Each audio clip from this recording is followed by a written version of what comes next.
Thank you, Dr. Melton. That brings us to public participation. We've had, I believe, 4 people sign up for public participation.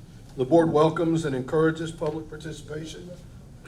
We respectfully ask that you adhere to the procedures and decorum provided in Board Policy BEDH, public participation at meetings. Your comments should be limited to 3 minutes. Dr. Harris will serve as our timekeeper, and he will give you a little bit of a countdown. Questions asked during public participation will be handled in accordance with Board Policy BEDH.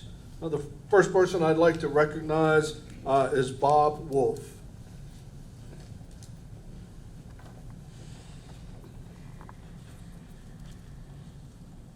Thank you for allowing me to speak. Good evening, I'm Bob Wolf. I'm representing the Irmo Middle School Improvement Council. I would like to tell you a little bit about the things that are going on, the great things in Irmo. The SIC's Irmo Community Impact, Improving Pathways and Chances Together, the meeting, was incredibly successful, and a subgroup is currently writing the strategic plan to begin work to support the Irmo community to improve the lives of our children, to improve their ability to learn, and to become productive citizens of our community. And I'd like to add, it's been really wonderful to see board members represented there, and almost every place I go, you are to be thanked for all of your participation in so many activities. The boys basketball team won the 2019-2020 Palmetto Athletic Conference Championship. Irmo Middle was awarded a grant from Mungo Foundation to fund woodworking, financial literacy, and cooking classes for the students in our after-school program. 3 of our students' projects won at the District Science Fair. The Irmo Middle Chorus has been asked to perform at a University of South Carolina baseball game. Our Fine Arts Department hosted an incredible coffee house. The Action Club and leadership classes worked together to build an IMS clothing closet for students in our community. I want to thank the instructional department for their continued support as we work to implement small group instruction in our English language arts and mathematics classrooms.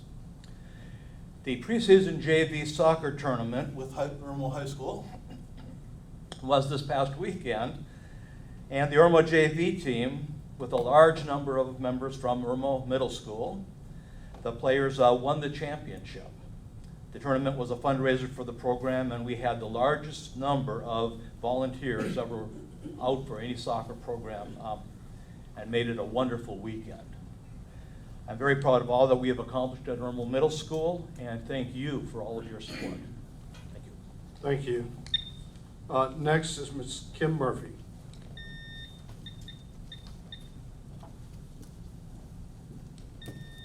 Good evening. Congratulations, Mr. Cates. Mr. Gantz, as a fellow cancer survivor, I wish you well. Mr. Cates, I know you are a policy person and fairly strict when it comes to observing our board policy, which I greatly appreciate. With new board leadership, I'm hopeful you will help turn over a new leaf of openness and transparency when it comes to enrollment data, construction, and spending. And again, Mr. Gant, with the greatest of sincerity, I'm hopeful you will stay strong and your health will not interfere with your enjoyment of life and the precious time you have with your family and friends. God bless you.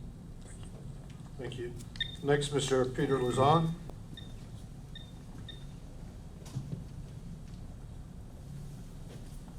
Notice he does not have cakes with him, but they were greatly appreciated by the board for Board Appreciation Month.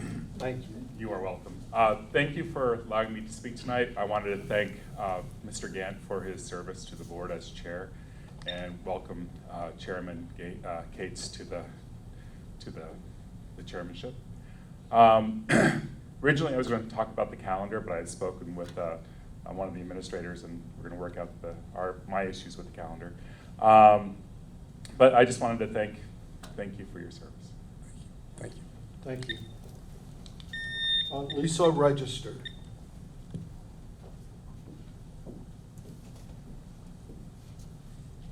Good evening, Thank you for letting me speak tonight. I am a former educator and former teacher of Lexington District 5.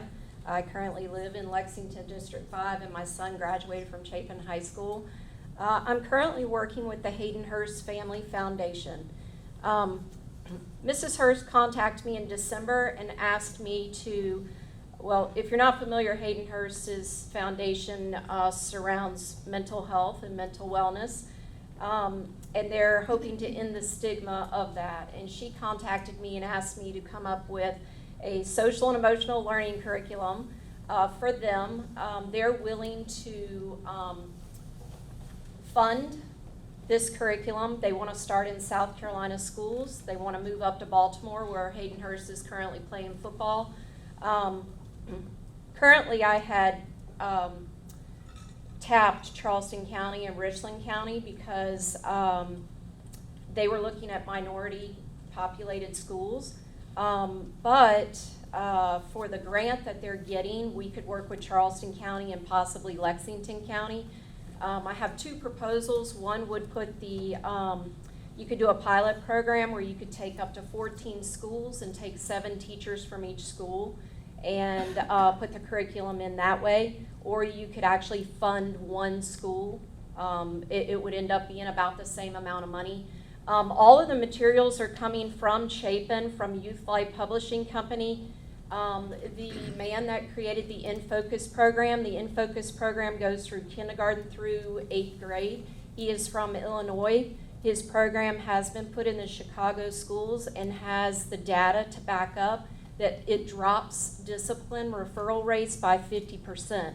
The program is can be taught by any classroom teacher.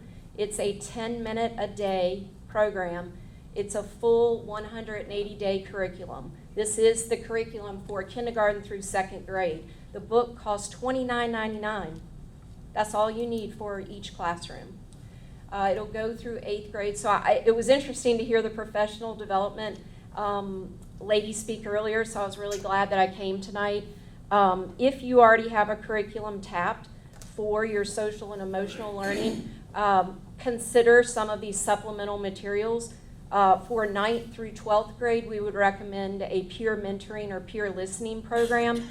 If you put the program in kindergarten through 8th grade and you teach the kids 9 years of social and emotional learning, which is the same thing as coping skills, it's a fancy word for coping skills, by the time they get to 9th grade through 12th grade, they will be effective peer mentors and effective peer listeners. So we're going to put this in South Carolina schools, and I just hope Lexington 5 will consider it. So I've given you a proposal right here with my information. Thank you.